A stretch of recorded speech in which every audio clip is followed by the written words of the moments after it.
ये फाइल है जी, how to fix 404 error. अच्छा, आपका ग्रुप कौन सा था ये आगे? ये वाला।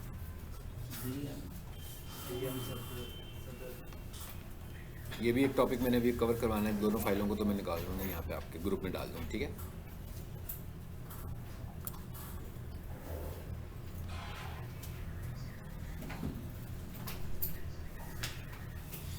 चल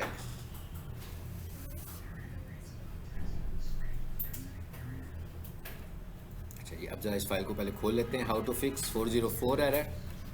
अब इसका मतलब क्या हुआ कि जब हमारे पास कोई प्रोजेक्ट आएगा वेबसाइट एसईओ का, तो सबसे पहले हमारा काम क्या है, मतलब एक बंदा आपसे कहता है कि भाई ये मेरी वेबसाइट है, इसकी एसईओ कर दो, तो हमें सबसे पहले क्या करना चाहिए? सबसे पहले हमें ये देखना चाहिए कि भाई इसकी एसईओ कर रहे हैं, क्या ये एसईओ फ्रेंडली है, नंबर 1, ब्लैक हैट तो नहीं है, ठीक है ना। ब्लैक हैट का मतलब क्या है, आप वेबसाइट का नाम लिख के देखें, आ रही है, इट्स फाइन, चल रही है वो हमारे पास नॉर्मली। उसके बाद हम उसका ऑडिट करके देखेंगे कि इसके ऊपर कितनी एसईओ अप्लाई हुई है, जिससे हमें अंदाज़ा हो जाएगा कि उस पर एसईओ का काम हुआ है कि नहीं हुआ हुआ। फिर हम उसकी स्पीड चेक करेंगे, ठीक है ना। वेबसाइट की स्पीड चेक करने के लिए हम टूल्स इस्तेमाल करते हैं, ठीक है, कोई भी एक टूल जो कि वेबसाइट की स्पीड हमें बता दे।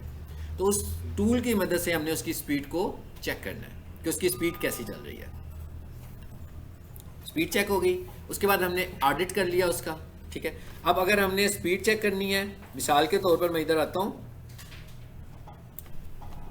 यहाँ लिखा जी मैंने वेबसाइट स्पीड चेकर लिख दिया मैंने, या स्पीड टेस्ट लिख लूँ।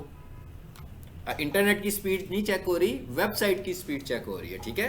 आपको पता नहीं इंटरनेट की स्पीड चेकर टूल्स होते हैं, ये जीटी मैट्रिक्स का जो टूल है मैं इसको इस्तेमाल करता हूँ, फ्री टूल है, और भी नीचे भी जो आ रहे हैं वो भी इसी मकसद के लिए हैं, ठीक है। सो आप जीटी मैट्रिक्स यूज़ कर लो। यहाँ पर आएंगे हम, यहाँ पर आकर वेबसाइट का नाम लिख देंगे, जिस वेबसाइट की आपको स्पीड चेक करनी है, ठीक है जी। जैसे ये लिखा हुआ आ रहा है स्नेक कोड्स, मैं इस पर क्लिक करता हूँ, टेस्ट यूआरएल में करता हूँ। कहाँ भैया लाइट? बेटा देखो आपकी रेंज में आ रहा है, आप इधर है वो कह रहे हैं जहाँ बैठे हो। बंद हो गई है ना? ठीक है, सही है, हाँ हाँ ठीक हो गया। और अब सबको नजर आ रहा है से कि हाँ जी, इम्प्रूव कैसे होगी, बिल्कुल ठीक है क्वेश्चन आपका, ये भी मैंने चेक किया था, उसका मेरा डी आ रहा था 73। ठीक है, बिल्कुल ठीक है। अब आप इसका भी एक पूरा लेक्चर है, ठीक है ना, मेंटेनेंस वाला, इसको बोलते हैं टेक्निकल एसईओ। टेक्निकल एसईओ की कुछ चीज़ें देखी हैं, कुछ चीज़ें अभी हम देखेंगे, कुछ चीज़ें जो हमने देखी हैं वो हमसे रेलिवेंट हैं, बाकी की जो चीज़ें हैं वो डेवलपर से रेलिवेंट है, वो हमने उससे करवानी है। हमने उसको बताना है कि भाई ये मसाइल हैं जिसकी वजह से हमारी वेबसाइट स्लो चल रही है, सो इन्हें रिजॉल्व करना है आपने, ठीक है। अच्छा, ये आ गया स्पीड टेस्ट, इट्स ओके। मतलब अगर आप बी सी कैटेगरी में हैं तो बुरी बात, अगर आप एफ कैटेगरी में आपकी वेबसाइट फॉल कर रही है तो इसका मतलब है ये लम्हा फिक्री है आपके लिए, तो इसे हमें इम्प्रूव करवाना है, ठीक है। और अगर हम एफ में ही रहें तो एसईओ वाला भी कुछ ज़्यादा काम नहीं कर पाएगा, और एफ में रहने की वजह जो है ना वो डेवलपमेंट है, प्योरली डेवलपमेंट है, यानी ये एसईओ स्कोर चेक हो ही नहीं रहा। इस जगह पर आकर हम कहीं भी एसईओ स्कोर चेक नहीं कर रहे।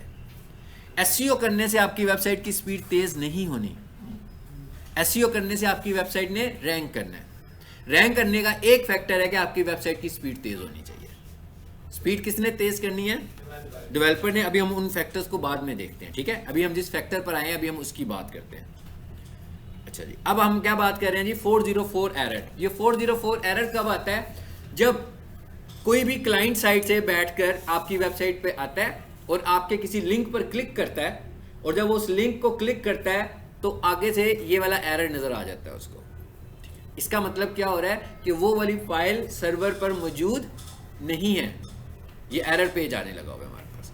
ये भी बहुत बड़ा एक फैक्टर है। सो इसका मतलब क्या हुआ कि सबसे पहले जब आपकी ऑडिट कर रहे होंगे तो आपने 404 एरर को भी देखना है कि इस वेबसाइट पर 404 एरर तो नहीं जनरेट हो रहे। करवाया था मैंने, गुड। आप तो आए नहीं थे ना, आप ऐसे सर आप छुट्टी पर थे ना, और बाकी लोग बताएं। चले अब ये खत्म, इतनी देर में खत्म हो जाना ये, ठीक है। जितनी देर मैंने बोलना है ना उतनी देर में वैसे टॉपिक खत्म हो जाएगा। फाइल नहीं होगी तो बाद में उसको उठा के कहां से लेके आएं? हाँ जी। अब ये काम किसका है? अब ये प्रॉब्लम्स क्रिएट कौन कर रहा है? ये प्रॉब्लम्स क्रिएट कर रहा है डेवलपर। मतलब डेवलपर ने काम बनाया। मिसाल के तौर पर एक फाइल थी, एडमिशंस की एक फाइल थी, एडमिशंस का एक लिंक जनरेट किया उन दिनों में जिन दिनों में एडमिशंस हो रहे थे, ठीक है, और वो उन्होंने बनाया थोड़ी देर के लिए था। उसके बाद उन्होंने क्या किया, उस फाइल को डिलीट कर दिया सर्वर से कि भाई एडमिशन क्लोज हो गया, अब तो इस पेज का कोई काम ही नहीं रहा।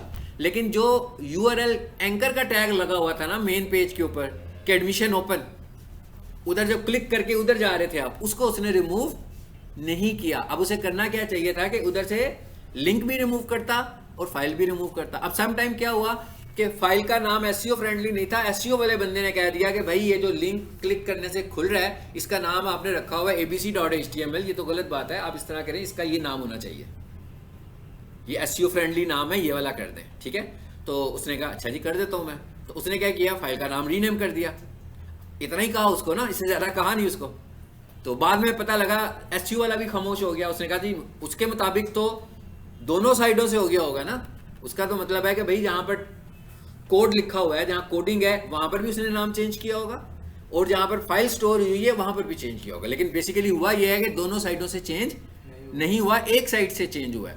सो ये चीज़ें हम उसको बताएंगे। जब हम उसको बताएंगे कि भाई ये 50 फाइलें हैं जिनमें ये एरर जनरेट हो रहा है, फिर वो खुद से देख लेगा कि ये एरर गलत फाइल के नाम की वजह से जनरेट हो रहा है या कोड की वजह से जनरेट हो रहा है या दोनों की वजह से चेंज जनरेट हो रहा है, तो वो दोनों को फिर ठीक कर देगा।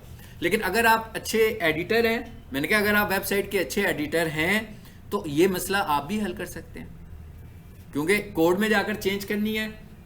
मैं आपको कोडिंग का भी बता रहा हूँ, फाइलों का भी बता रहा हूँ, अपलोड का भी बता रहा हूँ। तो हमें समझ तो आ गई कि भाई ये इन दो एंड से जाकर चेंज होना है। लेकिन असल में ये काम किसका? मिसाल के तौर पर आपका क्लाइंट ये कहता है कि जनाब जिस साइट मैंने बनवा लिया वो बंदा दुबई चला गया, अब ठीक है, तो अब तो बात खत्म होगी ना। फिर इसका मतलब क्या हुआ कि उसने अब आपको प्रोजेक्ट दिया, तो आगे से आपने ही उसको एंटरटेन करना है, तो फिर ये सारे टास्क आपके होंगे। सो इन चीज़ों की ही ग्रिप के लिए हम ये सारी चीज़ें क्रॉस चीज़ों को देख रहे होते हैं। अभी हम क्या देखने लगे हैं? अभी हम ये देखने लगे हैं कि भाई एरर जनरेट कैसे चेक होना है हमारे पास। सो ये देखें, ये मैंने कुछ लिंक्स इस फाइल में रखे हुए हैं जो आपको मैंने भेज दी है।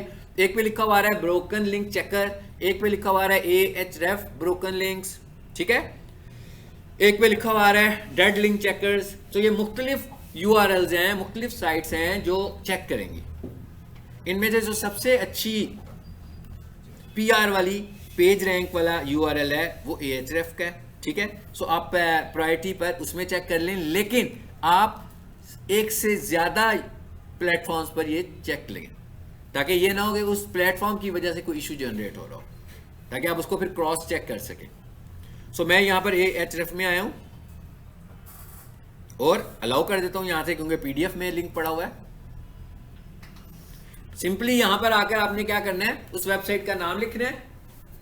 तो अगर उसमें ब्रोकन लिंक्स होंगे तो वो आपको ब्रोकन लिंक्स दिखाएगा। मिसाल के तौर पर जैसे मैं यहाँ पर लिखता हूँ https: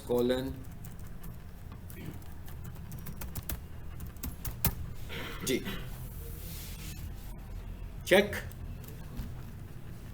ये चेक कर रहा है वो जी कि आई एम नॉट रोबोट, ये मैसेज दे दें उसको। कोई कैप्चा आएगा तो वो पूछ लेगा, किसी में दिखा रहे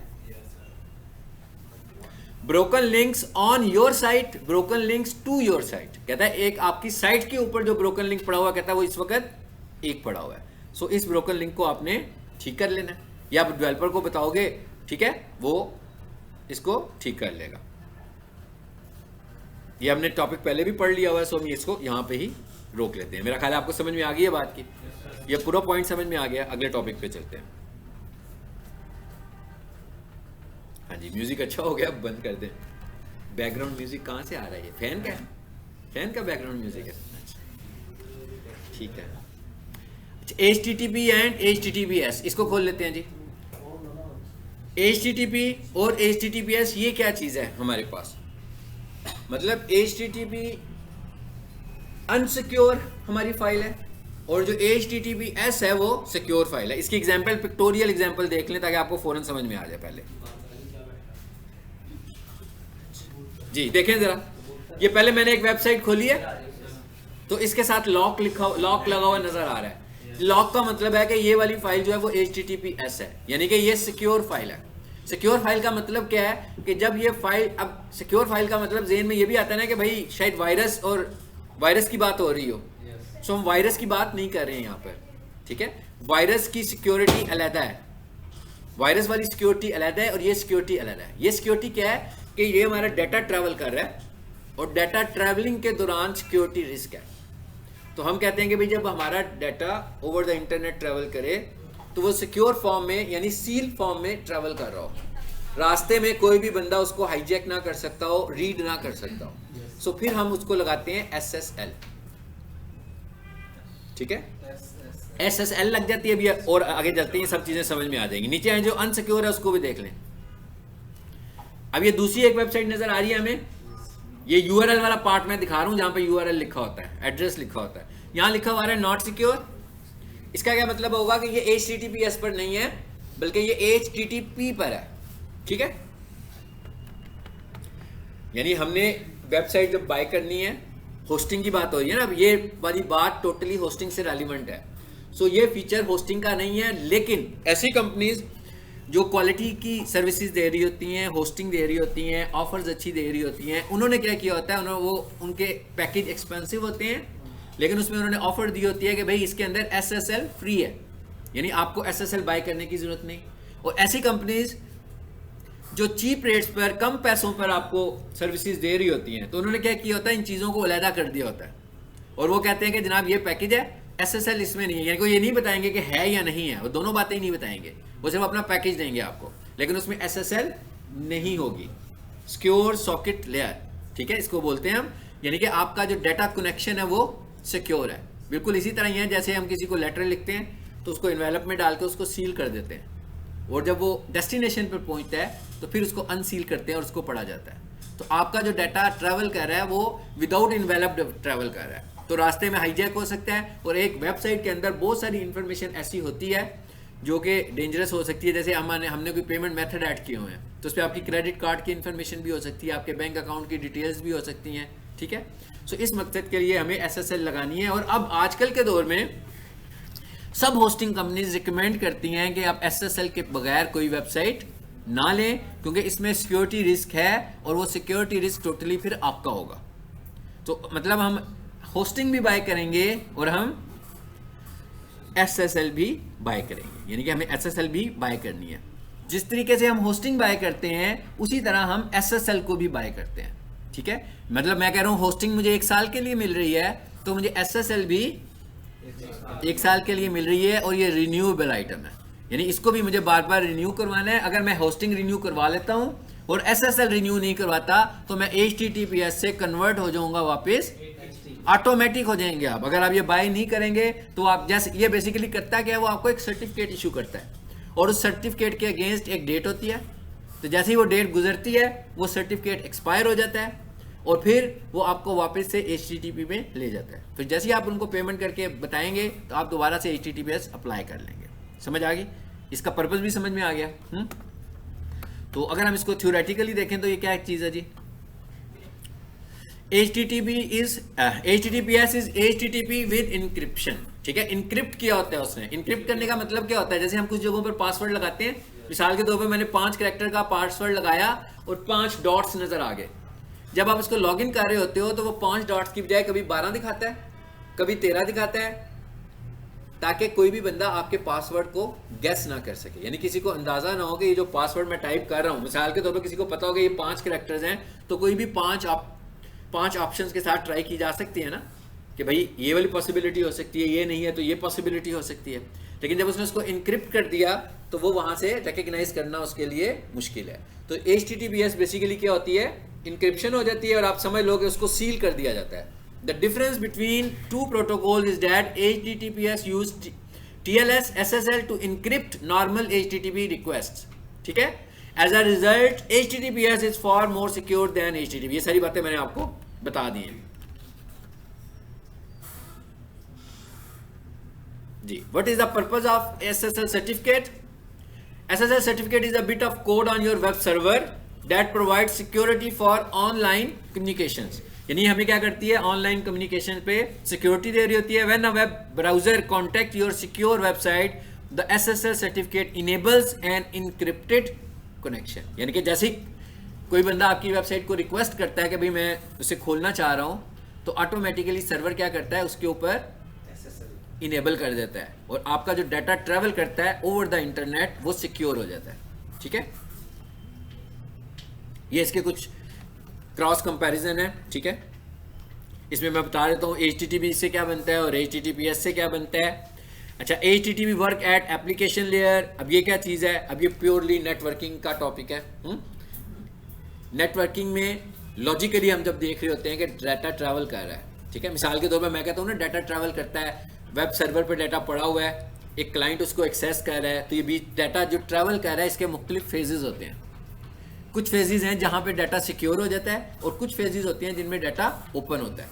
तो वो ये कह रहा है कि जो HTTP है वो उस पर काम कर रहा होता है, लेयर पे, एप्लीकेशन लेयर पे, ठीक है, जो कि बहुत ज़्यादा सिक्योर नहीं होती, जबकि HTTPS जो होता है कहता है वो ट्रांसपोर्ट लेयर पे है। ट्रांसपोर्ट का मतलब क्या होता है कि आपका जो डाटा ट्रैवल करता है वो सील होकर डाटा ट्रैवल कर रहा होता है। तो इससे क्या होता है कि आपका डाटा सिक्योर है। ठीक है, आपको सिर्फ कॉन्सेप्ट समझ में आना चाहिए, थ्योरी का हमें कुछ लेना देना नहीं है। ठीक है, और ये टॉपिक प्योरली जो है ना वो नेटवर्किंग का टॉपिक है। जब CCNA करते हो तो उसमें आप ये पढ़ रहे होते हो, लेयर मॉडल सारा। ठीक है, और ये फिजिकल लेयर मॉडल नहीं है, ये लॉजिकल लेयर मॉडल है कि डाटा ट्रैवल कैसे करता है।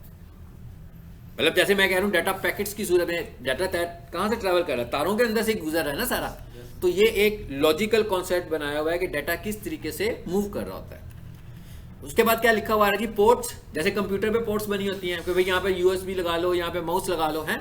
इसी तरह लॉजिकल पोर्ट्स होती हैं नंबर्स की सूरत में जो असाइन की होती हैं कि भाई ये इस टास्क के लिए ये पोर्ट है। तो उन्होंने कहा जी 80 की जो पोर्ट होती है ये HTTP के लिए होती है और 443 की जो पोर्ट होती है ये HTTPS की पोर्ट है जिस पे डाटा ट्रैवल कर सकता है। नो इंक्रिप्शन, मतलब इसमें इंक्रिप्शन नहीं होती है HTTP में, डाटा ओपन मोड में काम कर रहा होता है, जबकि HTTPS में डाटा इनक्रिप्ट भी होता है और डाटा डिक्रिप्ट भी होता है। इनक्रिप्ट का क्या मतलब है, जब वो ट्रैवल कर रहा है सील लग गई है, जब वो अपने डेस्टिनेशन पर पहुंचा है तो डाटा ओपन हो चुका, ओपन हो गया है क्लाइंट को दिखाने के लिए। ये आपकी फॉर्म मैंने शक्लें इनकी दिखाई हैं जी कि आपको पता लग जाए कैसे है। क्लियर हो गया, यानी कि दूसरा टॉपिक देखा। पहले हमने क्या देखा, शाबाश, पहला क्या था, एरर कोड्स, 404 एरर कोड्स। ये भी एक SEO का काम है, SEO के एक्सपर्ट का काम है कि उसने देखनी है ये चीज़। और आपका जो मैंने फाइनल प्रोजेक्ट देना है ना उसमें एक टास्क आपका ये वाला भी होगा। मैं जो फाइनल प्रोजेक्ट दूंगा मैंने कोई डेफिनेशन नहीं पूछनी, कुछ नहीं पूछना, सारा एज ए एक्सपर्ट टास्क हम करेंगे। तो सब एक टास्क जो मेन टास्क होता है ना वही होता है कि आपने किसी वेबसाइट का ऑडिट करना होता है, कि आपको एक प्रोजेक्ट मिल रहा है, आप उसका पहले ऑडिट करें, देखेंगे भाई इसकी SEO हुई है। अगर नहीं हुई तो लाजमी बात है हम ऐसी वेबसाइट को टारगेट करेंगे जिसकी SEO ना हुई हो, ताकि आप आइडेंटिफाई कर सकें कि इसकी SEO कैसे करनी है। और हम जो पढ़ रहे हैं इन दिनों में ये सारी चीज़ें यही पढ़ रहे हैं ना। जैसे अभी मैंने कहा कि भाई कैनोनिकल को चेक करो, मैंने कहा 404 को चेक करो, मैंने कहा देखो HTTPS भी एक SEO का फैक्टर है। ठीक है, यानी एक वेबसाइट जो HTTP पर है और एक वेबसाइट जो HTTPS पर है, जो SEO स्कोर है, जो SEO रैंकिंग है HTTPS वाले की ज़्यादा बेहतर होगी, जिसकी जो कि HTTP पर होगा वो ज़्यादा बेहतर रैंक कर रही होगी। और ये वाला ऐसा फैक्टर है जिसमें SEO वाले को तो कुछ नहीं करना पड़ रहा ना। मतलब ये एक ऐसा फैक्टर है जो कि सिर्फ परचेजिंग से ही ताल्लुक है इसका, कि भाई SSL बाय कर लो तो तुम एक फैक्टर इंप्रूव कर लोगे अपना। ठीक है, चलिए ये दोनों फाइलें मैंने आपको दे दी थी। अच्छा, अब एक और टॉपिक है हमारा और वो है रीडायरेक्टर्स, और ये भी मैं यहाँ पर आपके उसमें डाल देता हूँ जी। रीडायरेक्टर्स क्या होते हैं, नाम से ही अंदाजा हो रहा है ना, नाम से ही अंदाजा हो रहा है कि भाई रीडायरेक्ट हो रहा है, कि एक वेबसाइट का नाम, अगर इसको आसान अल्फाज में समझें, वो कहाँ गए हुए हैं, कहाँ हो यार, किधर हो, नीचे क्या है, हम भी देखें आकर। अच्छा, मोबाइल है, आज आए भी काफी दिनों के बाद है ना, तो दिनों के बाद आए हो।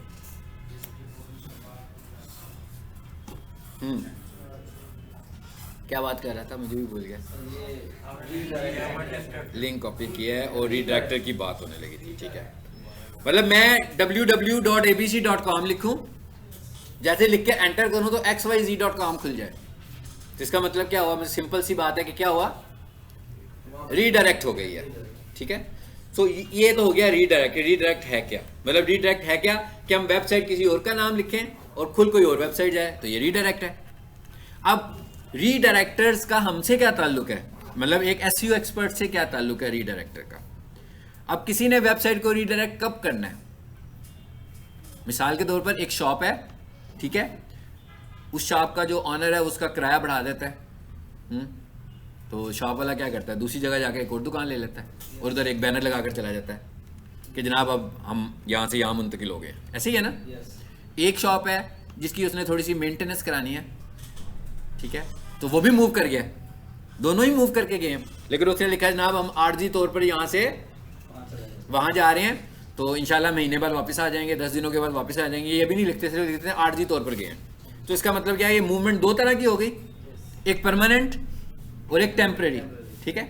एक परमानेंट मूवमेंट है, इसी तरह हमारे पास रीडायरेक्टर्स भी दो हैं, एक परमानेंट और एक टेम्परेरी रीडायरेक्टर है। यानी कि एक रीडायरेक्टर हमारा परमानेंट है कि भैया परमानेंट मूव कर गए। अब परमानेंट मूव करने की क्या हो सकती हैं ऑप्शंस। सबसे पहले तो देखें परमानेंट है क्या, ये तो हो गया ना रीडायरेक्ट की डेफिनेशन जो मैंने अभी आपको बताई है। और नीचे आओ जी, एक है 301 और एक है 302। परमानेंट कौन सा है, यानी कि ये रीडायरेक्टर क्या है, बेसिकली 301 का रीडायरेक्टर है ये, ठीक है, जो परमानेंट लग रहा है। अब परमानेंट क्यों लग रहा है, मिसाल के तौर पर मेरा एक क्लाइंट है, उसकी एक वेबसाइट थी, जब उसने काम शुरू किया उसको शायद कुछ अंदाजा भी नहीं था कि भाई मेरा जो डोमेन नेम है कैसा होना चाहिए, तो वो उसको चलाई जा रहा था। उसके बाद कुछ सालों के बाद उसने डिसाइड किया कि नहीं यार ये डोमेन में मेरे बिजनेस से कोई इतनी मैच नहीं करता, तो मैं एक नई डोमेन बाय कर लेता हूँ, और उसको मिल भी जाती है जो कि उसके बिजनेस से रेलिवेंट थी या उसके कीवर्ड्स पे थी। तो अब उसने क्या किया, उसने कहता है कि भाई अब कोई भी बंदा मेरी इस वेबसाइट का नाम लिखे तो मैं नई वाली साइट पर शिफ्ट हो जाऊं, और ये उसको काम अब करना है परमानेंट। ये नहीं है कुछ दिनों के लिए नहीं, उसने परमानेंट कर लिया। एक एग्जांपल तो ये हो गई, मैंने कहा एक सिनेरियो ये हो गया। ये सिनेरियो कोई इतना अच्छा सिनेरियो नहीं है, ठीक है। एक बंदा कुछ लिखेगा वो साइट मूव भी करेगी, मैं कहा ये कोई इतना अच्छा सिनेरियो नहीं है, लेकिन कोई करना चाहे तो इस तरीके से फिर वो परमानेंट लगाएगा, टेम्परेरी नहीं लगाएगा। और अगर कोई इन रीडायरेक्टर्स को मिसयूज करे तो ये भी ब्लैक हैट है, ठीक है। मतलब वो कहता है मैं टेम्परेरी मूव करना चाह रहा है मगर लगा दिया उसने परमानेंट वाला, या वो परमानेंट मूव करना चाहता है और लगा दिया उसने टेम्परेरी वाला, तो इसका मतलब क्या हुआ कि वो मिसगाइड कर रहा है गूगल को। सो गूगल को अगर इस पता लग गया इस सब चीज़ का तो वो इसको भी ब्लैक हैट समझेगा, ठीक है। अच्छा, अब दूसरी सूरत क्या है परमानेंट रीडायरेक्टर की। दूसरी सूरत यह है कि मैंने वेबसाइट बनवाई थी जब, तो मैंने SSL नहीं थी बाय की, ठीक है। अब अगर हम ये देखें तो जब हमारी वेबसाइट SSL अप्लाइड होगी तो HTTPS के साथ खुलेगी, और जब अनसिक्योर होगी तो HTTP के साथ खुलेगी। तो इसका मतलब क्या है कि एक सिक्योर है एक अनसिक्योर है। बाद में मैंने सिक्योरिटी अप्लाई कर ली, मुझे मिल भी गई, SSL भी मिल गई। अब मैंने क्या कहना है, मैंने उसे कहना है कि भाई HTTP से मेरी वेबसाइट को ले जाओ HTTPS के ऊपर, कि जैसे ही कोई बंदा मेरी वेबसाइट का नाम लिखे तो पहले तो वो HTTP से खुलती थी, अब वो HTTP, तभी लॉक अप्लाई होगा उसके ऊपर, तभी सिक्योरिटी अप्लाई होगी। तो ये एक दूसरा केस है हमारे पास। ये मैंने मेरी 2-3 वेबसाइट पर अप्लाई भी हुआ है, अभी मैं आपको दिखाता भी हूँ, ये मैंने किया भी हुआ ये वाला केस अप्लाई, ठीक है। अच्छा, अब जरा ये भी देखते हैं कि इनमें से कौन सा रीडायरेक्टर है जो SEO फ्रेंडली है, क्योंकि जब हम कह रहे हैं कि उधर ले जाओ, मिसाल के तौर पर जैसे हम कहते हैं पीक सोल्यूशन की ब्रांच को हम ले जाते हैं ठोकर न्याज पे, नहीं लेके जा रहे, घबराना नहीं है, मजाक कर रहा हूँ। तो इसका क्या मतलब होगा, कितने स्टूडेंट चले जाएंगे, है ना। हो सकता है कोई ठोकर के करीब रहता हो तो उसको तो शायद सूट कर जाए, लेकिन बाकी तो कोई भी कहेगा कि नहीं जी हम तो नहीं जा सकते इतनी दूर। सेम इसी तरह जब हम कह रहे हैं कि SEO को हम रीडायरेक्टर लगा रहे हैं, तो क्या इसके साथ उसका SEO स्कोर भी मूव करेगा, कि SEO स्कोर मूव नहीं करेगा, ठीक है। तो अगर तो आपने लगाया होगा परमानेंट रीडायरेक्टर तो SEO स्कोर मूव करेगा अप टू 99%, यानी कि 100% SEO स्कोर मूव करेगा। लेकिन अगर आपने लगाया हुआ है टेम्परेरी तो उसमें एसईओ स्कोर मूव नहीं करेगा। यानी इसका मतलब क्या होगा कि आपकी एसईओ ड्रॉप होगी। अगर आप टेम्परेरी वाला लगाएंगे अपनी वेबसाइट पर और लगा ही रखेंगे तो इसका मतलब है कि आप एसईओ को भी ड्रॉप कर रहे हैं अपने। एसईओ ड्रॉप होने का मतलब है कि आपकी रैंकिंग भी गूगल पर ड्रॉप हो रही होगी। समझ आ गई है बात की? अच्छा जी। इट इंडिकेट, मैं 302 को थोड़ा सा डिफाइन कर रहा हूं। It indicate that a URL has been, sorry 2 पे आ गए हम जी, हैज बीन मूव्ड परमानेंटली, यानी कि पहली सूरत में क्या है, हम उसे परमानेंट मूव कर रहे हैं। और 301 redirect passes between 90 to 99% of a link equity. Link equity, ranking power या एसईओ स्कोर अपने तौर पर कह लेंगे, क्योंकि एसईओ स्कोर में लिंक इक्विटी भी होती है, ठीक है, और ऑन साइट एसईओ वाला भी होता है। इसके साथ लिंक्स भी तो लगे हुए हैं ना इस यूआरएल के साथ। तो वो ये कह रहा है कि आप अगर परमानेंट वाला लगाओगे तो आपके लिंक्स को कोई प्रॉब्लम नहीं होगी। अगर आपकी वेबसाइट रैंक कर रही थी दूसरे नंबर पर, तीसरे नंबर पर, पहले नंबर पर, किसी भी नंबर पर आपकी साइट रैंक करती है तो वो उसकी जगह पर ही मौजूद रहेगी।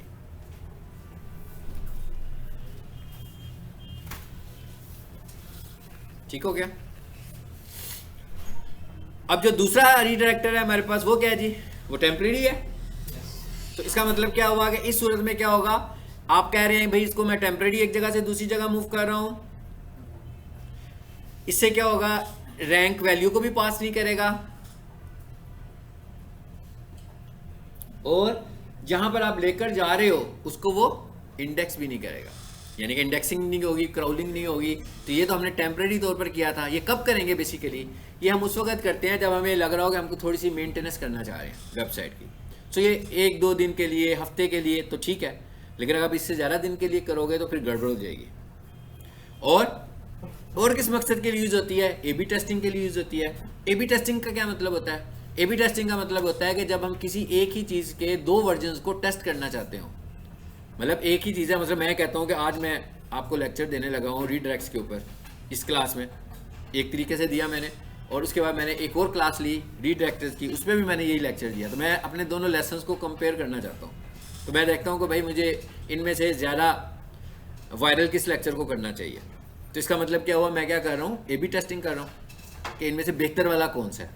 सो ए बी टेस्टिंग करने के लिए भी यानी ए को कंपेयर कर रहे हैं बी के साथ, लेकिन चीज़ क्या है, दोनों सूरतों में चीज़ सेम ही है। हाँ जी, also known as split testing और बकेट टेस्टिंग। यानी कोई बंदा आपसे ये भी कह सकता है कि ए बी टेस्टिंग का नाम ना ले, बोले बकेट टेस्टिंग, ठीक है। अच्छा, इसके बाद ख़त्म हो गई ये वाली भी हमारी, मैं कहा ये वाली बात भी हमारी ख़त्म हो गई। और इसके नीचे क्या लिखा हुआ आ रहा है, इसका उससे कोई ताल्लुक़ नहीं है। मैं कहा इस लिंक का ऊपर वाली बात से कोई ताल्लुक़ नहीं है। ये हमारे पास एक वेबसाइट है कुरा.com के नाम से, ठीक है, और ये एक फोरम है।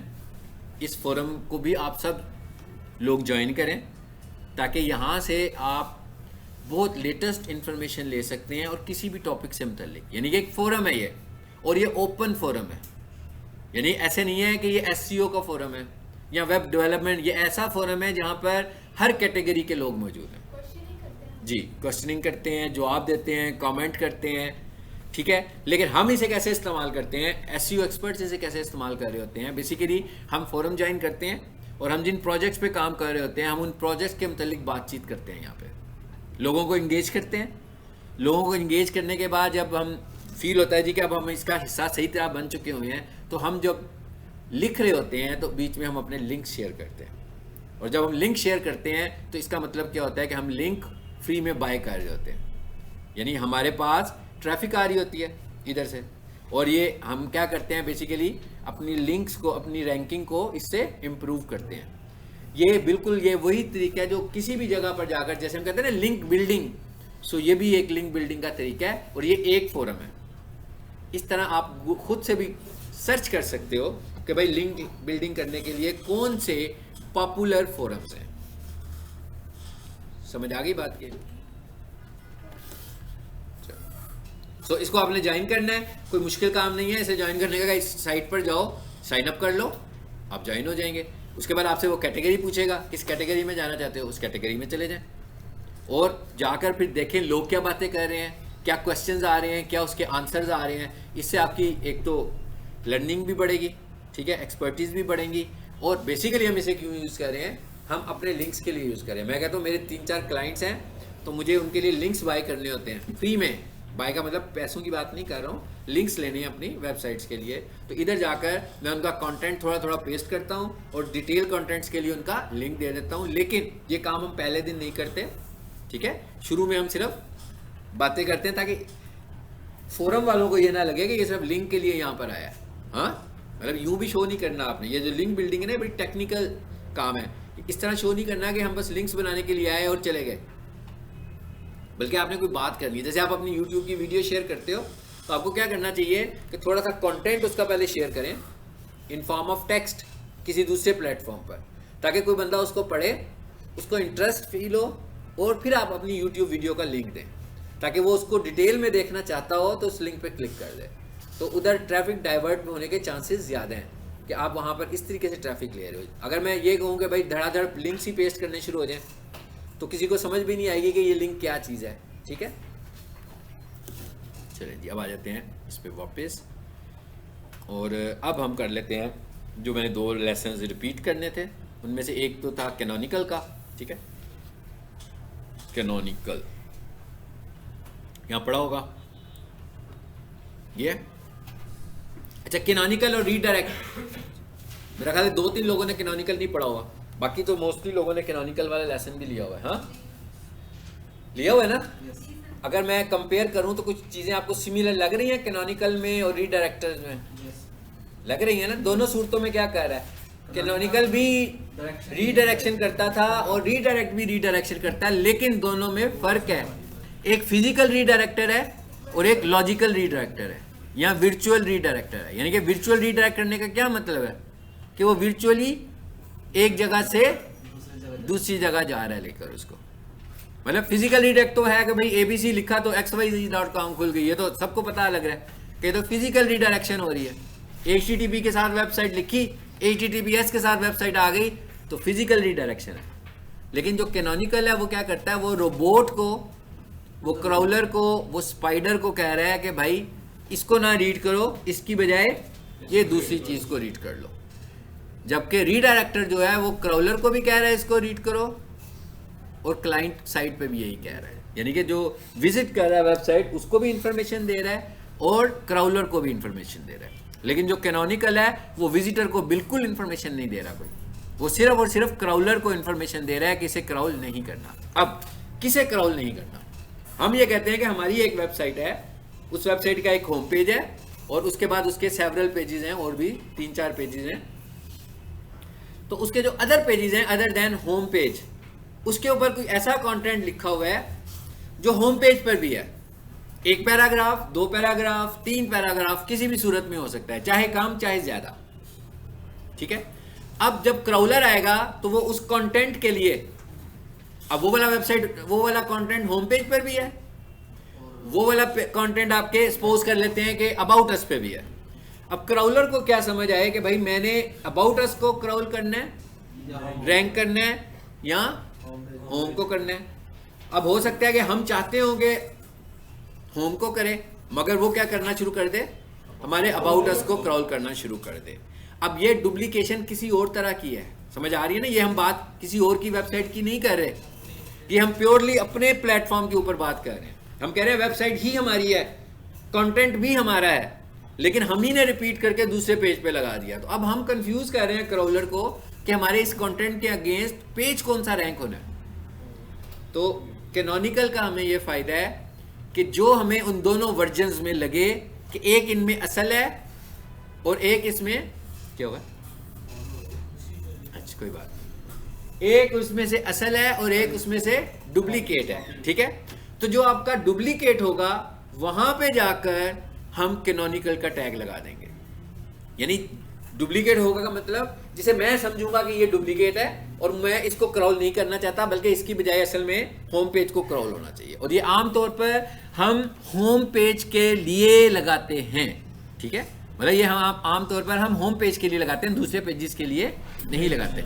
एक बात भी हमें, और बात भी हमें समझ आती है कि भाई हम जब भी एसईओ करते हैं तो हमारा जो मेन टारगेट होता है, पहला टारगेट वो होम पेज का होता है कि हमारा होम पेज आना चाहिए। हम ये बिल्कुल पसंद नहीं करेंगे कि हमारा होम पेज तो रैंक ना करे और हमारे सब पेजेस रैंक कर रहे हो, इसलिए कि हमारा होम पेज एक ऐसा है जिसके ऊपर हमने डिटेल और समराइज करके सब कुछ लिखा हुआ है, उधर से ट्रैफिक जा रही है। ठीक है, तो बात समझ में आई कि कैनोनिकल हमने कहाँ लगाना है। मिसाल के तौर पर अबाउट अस पे डुप्लीकेशन है तो हम अबाउट अस के पेज के हेड में जाकर कैनोनिकल लगा देंगे। ठीक है, अब आते हैं नीचे जरा, ये कैसे लगना है।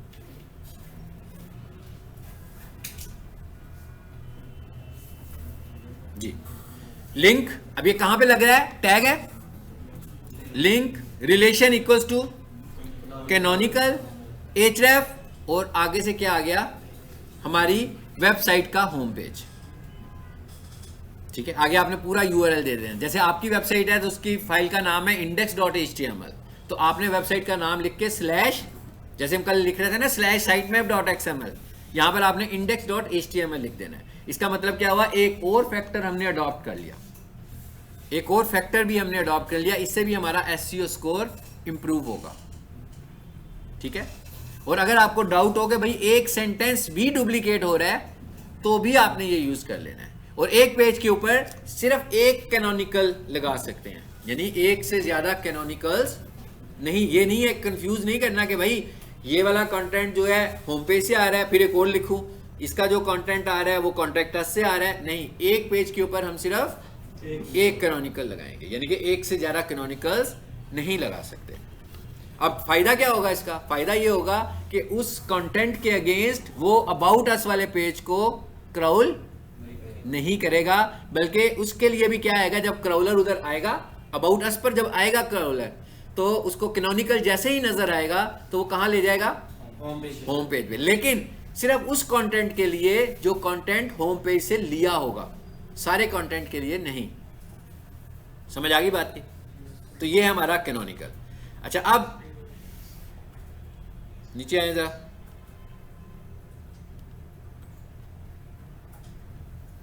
जी वहां पे कैसे लगेगा ये वर्डप्रेस में, वर्डप्रेस में ये लगेगा जी एसईओ के प्लगइन से। ठीक है, एसईओ के कौन से प्लगइन्स हैं पॉपुलर,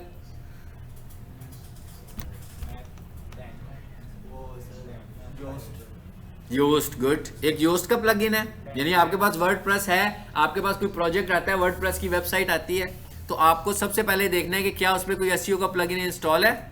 अगर इंस्टॉल नहीं है तो योस्ट प्लगइन इंस्टॉल कर लें और पहले क्लाइंट से पूछ लें कि सर आप पेड प्लगइन की तरफ जाएंगे कि फ्री प्लगइन की तरफ जाएंगे। ठीक है, तो जब पेड प्लगइन की तरफ जाएगा तो ज़्यादा फीचर्स होंगे उसके, और अगर फ्री प्लगइन की तरफ जाएगा तो उसके कम फीचर्स होंगे। तो हम योस्ट भी यूज़ कर सकते हैं और मैथ, आगे क्या, हाँ मैथ रैंक। उसके बाद हमारे पास एक और प्लगइन है मैथ रैंक, और भी बहुत सारे प्लगइन्स हैं, एसईओ प्लगइन्स लिखोगे लिस्ट आ जाएगी, लेकिन जो पॉपुलर प्लगइन्स हैं वो ये दो प्लगइन्स हैं। मतलब मेरे पास जब भी प्रोजेक्ट्स आते हैं या मैं योस्ट के करता हूँ या मैं मैथ रैंक से करता हूँ। ठीक है, यहाँ मेरे पास जो वेबसाइट है अगर किसी के ऊपर लगा हो प्लगइन तो यहाँ योस्ट लगा होता है या रैंक मैथ लगा होता है। ठीक है, तो सबसे ज़्यादा पॉपुलर प्लगइन्स यही हैं। तो उसने कहा भाई एसईओ में आओ। अब ये कब आएगी ऑप्शन, जब प्लगइन होगा।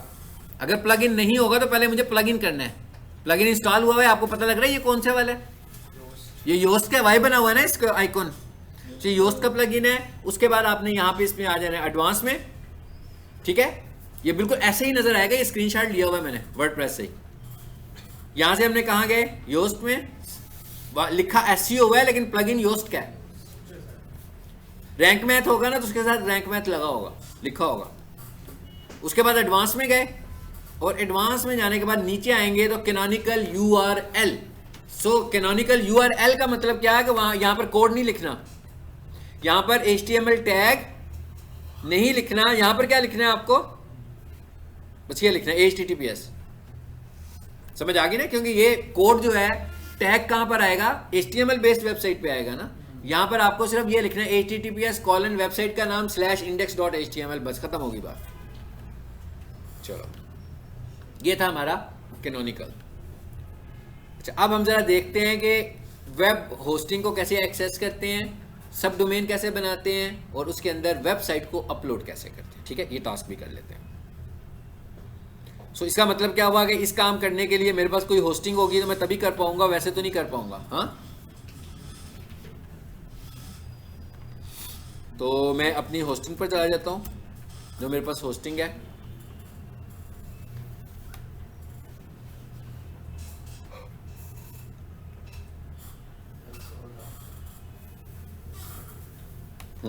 होस्टिंग पे आ रहे हैं।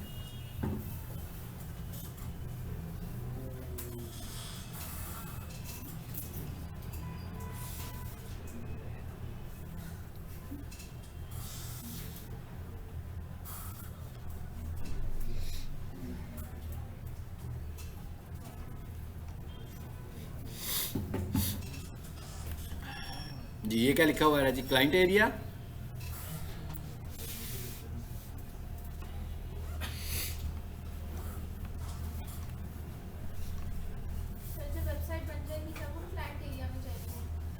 जब हम होस्टिंग परचेज करेंगे, बेशक हमारी वेबसाइट ना बनी हो, जब हम होस्टिंग परचेज कर लेंगे तो हमें क्लाइंट एरिया कंपनी की तरफ से मिल जाएगा कि भाई आपने ये होस्टिंग परचेज की है, तो इसे अगर आपने लॉगिन करना है।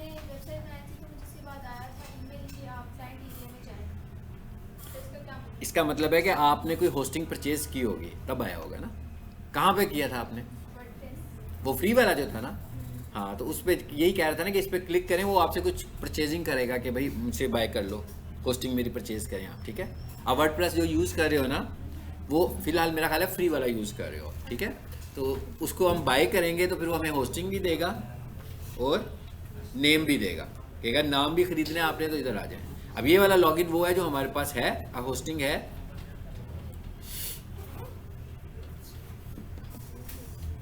जी सर्विसेज आ गई हैं। सर्विसेज क्या होती है हमारे पास? होस्टिंग होती है। इस पर क्लिक करते हैं और फिर यहां से मैं एक्टिव पे क्लिक करूंगा।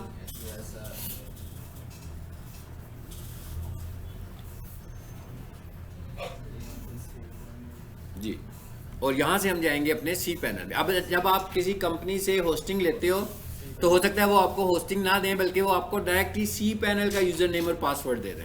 ठीक है, तो लेकिन आपको कोशिश यही करनी चाहिए जब आप होस्टिंग परचेज करें, आप उनसे कहना है कि भाई हमारा होस्ट, पहले से ही कह देना आपने कि हमारा होस्टिंग अकाउंट बनाना है और आपने हमें मुझे होस्टिंग का एक्सेस देना है। यहाँ पर क्योंकि मैंने डोमेन भी परचेज किया इन्हीं से और होस्टिंग भी इन्हीं से परचेज की है, और सी पैनल का मतलब होता है सिर्फ होस्टिंग, तो मेरे पास ये एक्सेस है इसका। तो मैं log in to C panel करता हूँ।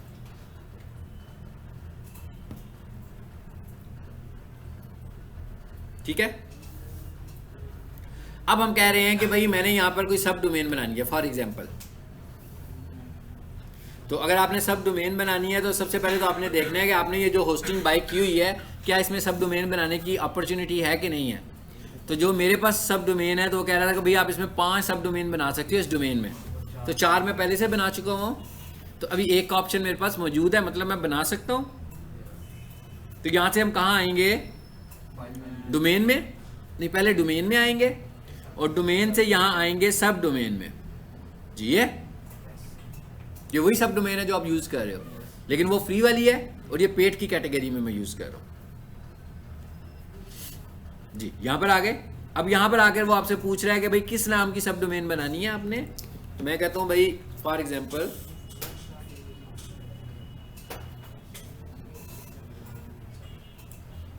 सपोज कर लेते हैं बेस्ट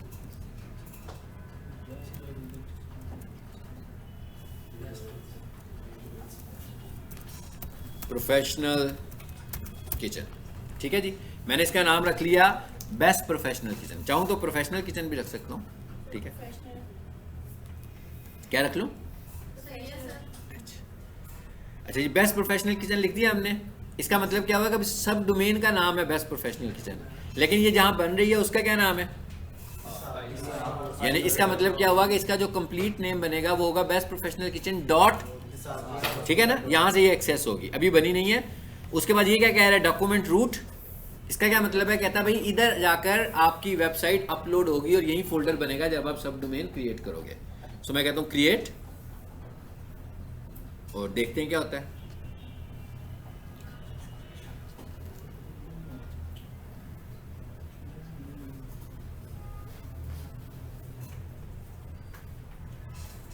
क्रिएट का बटन प्रेस हुआ है कि नहीं हुआ सही तरह? दोबारा से कर देता हूँ।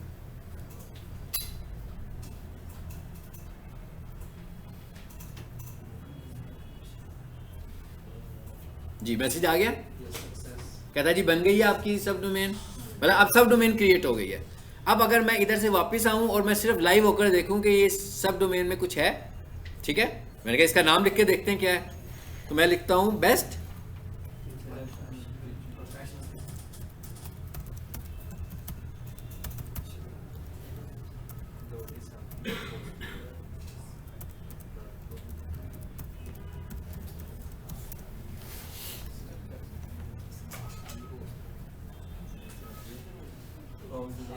ये जो आज पढ़ा है हमने, आ गया ना, कहता भाई यहाँ पर तो कुछ है ही नहीं है, ठीक है ना, ये भी 404 का उसने एरर जनरेट कर दिया। ओके, अब हम आ जाते हैं वापस इस पे, और अब हम यहाँ से वापस जाएंगे इसके मेन्यू में। मैं इस वक्त सी पैनल में हूँ, ये मेन्यू पे क्लिक करते हैं। अब हम यहाँ से जाएंगे फाइल मैनेजर में। यहाँ पर क्या कह रहा है, 5 डोमेन्स होगी पूरी। मैं यहाँ से आता हूँ फाइल मैनेजर में, और क्या कह रहा था, कहाँ पड़ी है आपकी डोमेन, पब्लिक HTML कह रहा था ना, ये फोल्डर नजर आ गया आपको। इवन आप कोई भी होस्टिंग परचेज करेंगे, जब आपको सी पैनल मिलेगा तो मोस्टली केसेस में यही फोल्डर होगा आपके पास पब्लिक HTML का, जहां आपकी वेबसाइट होगी। तो यहाँ पर अगर मैं अंदर जाऊंगा तो आप देखिएगा कितनी सारी नजर आएंगी हमें। सो हमारे क्या नाम था, ये है ना, इस पर डबल क्लिक करते हैं, और ये CGI बिन जो रोबोट्स में हम कर रहे थे ब्लॉक, याद है ना, मैंने आपको बताया था कि बाय डिफॉल्ट बन जाता है। अब ये क्या लिखा हुआ आ रहा है जी, अपलोड। अब मैं क्या करने लगा हूँ, जो आप लोगों ने ऑफलाइन काम किया हुआ है फॉर एग्जांपल, मैं उसी को यहाँ पर अपलोड करके लाइव करने लगा हूँ। तो इसके लिए आपको करना क्या है कि आपने जब वेबसाइट बनानी है और अपलोड करने के लिए आपने उस वेबसाइट को जिप कर देना है, यहाँ जिप फॉर्मेट में लानी है, उसके बाद यहाँ लाकर आपने उसको अनजिप कर देना है। जी फोल्डर बहुत सारे होंगे ना, फिर मेहनत करनी पड़ेगी हमें बहुत ज़्यादा। जी नहीं, हमें कुछ नहीं बनाना, वो खुद ही कर देगा फिर सब कुछ ना। हाँ जिप में खुद कर देगा, ठीक है, हाँ जी। अच्छा जी, अब आ जाते हैं वापस, और मैं कहता हूँ फॉर एग्जांपल जी मेरे पास यहाँ कुछ डाटा पड़ा हुआ है, जल्दी से हम उसको अपलोड कर देते हैं।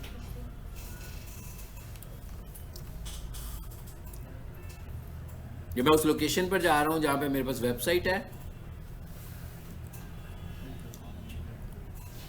जी, ये वेबसाइट है। सो मैं इसे डबल क्लिक करता हूँ, ये अपलोड होनी शुरू हो गई है।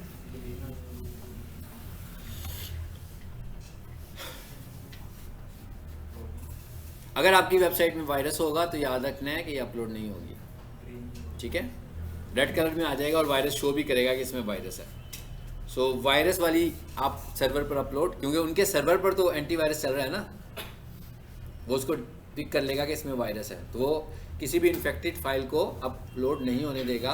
और ये भी याद रखें, अगर आपको एंटीवायरस प्रोटेक्शन चाहिए अपनी वेबसाइट के लिए तो ये SSL नहीं है, ये हमें अलहदा से एंटीवायरस प्रोटेक्शन बाई करनी है, इसकी अलहदा पेमेंट होगी साल की। वैसे आमतौर पर नहीं बाई की होती, मतलब मैं जितनी भी डोमेन पे हम क्लाइंट्स हैं उनमें से किसी की हमने बाई नहीं की, लेकिन अगर कोई बंदा कहेगा मुझे करनी है तो फिर उसको हम परचेज करके देंगे। लो जी आ गई है, अब फाइनली देखते हैं आगे क्या करना रह गया बस। SSL के अलावा होगी फिर ये, लें जी आ गई फाइल। अब हमने इस पर राइट क्लिक करना है और फिर क्या करना है जी, राइट क्लिक करके एक्सट्रैक्ट करना है। ये आ गया एक्सट्रैक्ट। अब वो क्या कह रहा है जी, कहाँ पर होने लगा है, इसमें, ओके बस हो गया एक्सट्रैक्ट। पेज को रिफ्रेश करें जरा,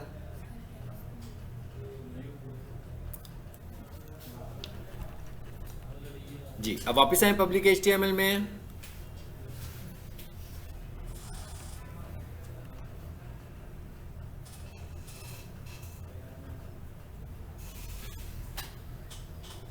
चलो भाई क्यों टाइम इतना वेस्ट कर रहे हो हमारा। अब जरा चेक करें इधर क्या हुआ है, क्या वेबसाइट आ गई है।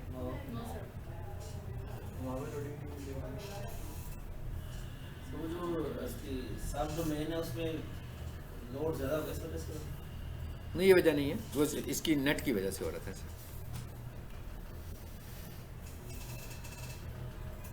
ये अभी तक वैसे ही है। अच्छा ये आ गया जी, लेकिन ये आया किस तरीके से ये भी ध्यान में रखिए। कैसे आया, ये जिप था तो इसने फोल्डर बना के इसको लाया है, लेकिन अगर फोल्डर बना के लाया तो इसका मतलब तो रूट चेंज हो गया इसका। सो हमें क्या करना है, इसकी फाइलों को बाहर निकालना है यहाँ से। सो मैं इसे डबल क्लिक करके खोलता हूँ। यहाँ से क्या करते हैं, सिलेक्ट ऑल करते हैं और फिर क्या करते हैं, मूव करते हैं। बेसिकली क्या कह रहा हूँ कि ये जिस फोल्डर में है इधर से बाहर निकालो और इसको बेस्ट प्रोफेशनल किचन में ले जाओ। तो अब यहाँ पर देखें, ये पूछा कहाँ लेकर जाना चाहते हो आप इसको। तो अगर आप इसके एंड पे देखें तो मैं ये रिमूव कर रहा हूँ सिंपली, और कोई खास मेहनत नहीं कर रहा जी। आ गया, नहीं अब उस फोल्डर से निकलेगा, उसे खाली कर देगा और डाटा इस जगह पे आ रहा है। चलो बात खत्म हो गई, अब इसको चलना चाहिए ना।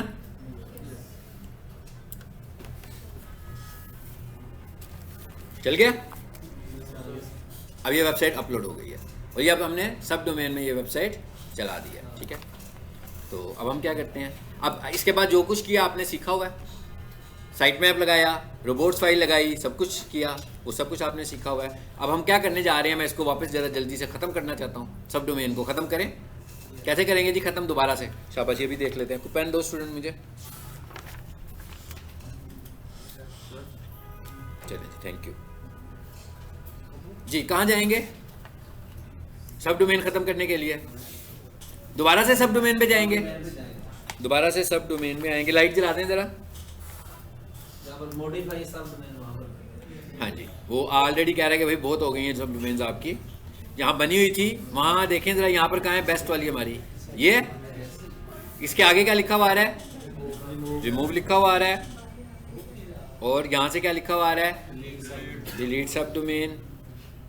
चलो रीडायरेक्टर को नहीं देखा, उसको भी ज़रा जल्दी देख लें। हाँ, कि मैंने कहा था ना रीडायरेक्टर को भी सी पैनल से इम्प्लीमेंट करते हैं, वो भी आपको बता देता हूँ वो कैसे इम्प्लीमेंट हो रहा है।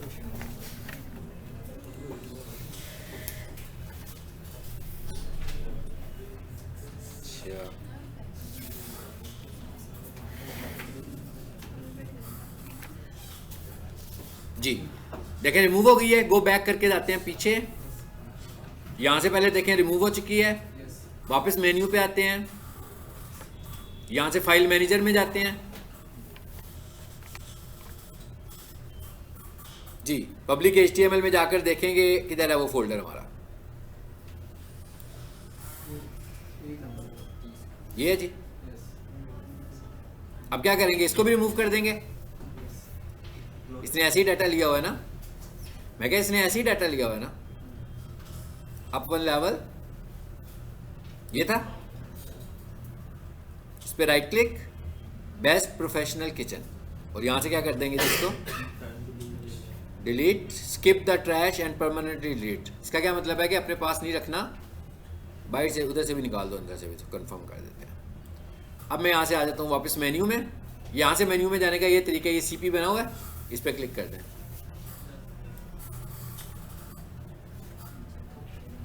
जी बिलाल,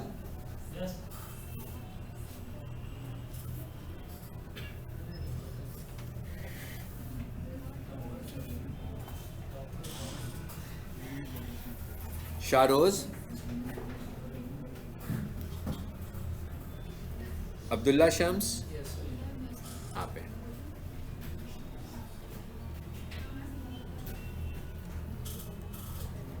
स्टूडेंट मुनसिफा नहीं आई हुई, मोहम्मद जैन, यूसुफ, अरहम जी, आप हैं।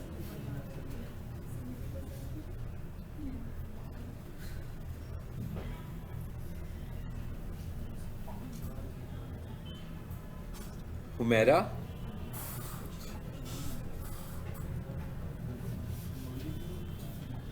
तैयब, तैयब कौन है,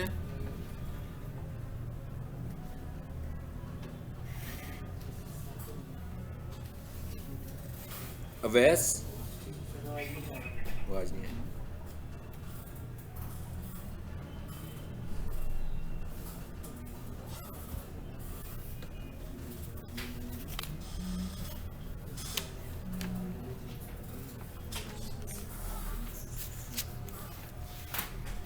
रीडायरेक्टर्स, ये भी ज़रा जल्दी से देख लें, ये भी कहाँ आ रहे हैं डोमेन में। ये रीडायरेक्टर कौन से हैं, 301 और 302, कैसे अप्लाई होने हैं बताने लगा हूँ। हाँ, रीडायरेक्ट्स पे आएंगे बेटा, ये लो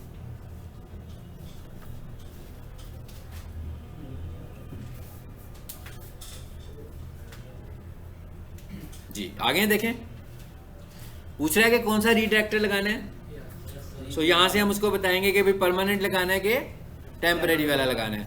उसके बाद यहाँ पर आकर आप क्या करोगे, आपके पास जो भी वेबसाइट्स हैं जिन पे आप लगाना चाह रहे हो उसको चूज़ कर लेंगे। ठीक है, मिसाल के तौर पे मैं कहता हूँ भाई लगाओ, किसको लगाओ, najibsolutions.com को लगाओ। और उसके बाद क्या कह रहा हूँ मैं, कहाँ लेकर जाओ इसको, मैं कहता हूँ इसको ले जाओ, चलो समझाने के लिए मैं बता रहा हूँ जी, जियो टीवी पर। तो इसका मतलब क्या हुआ कि जब भी कोई बंदा najibsolutions.com लिखेगा तो वो कहाँ चली जाएगी, खुलेगी जियो टीवी की वेबसाइट। सो हमने एक URL से दूसरे URL में कर लिया।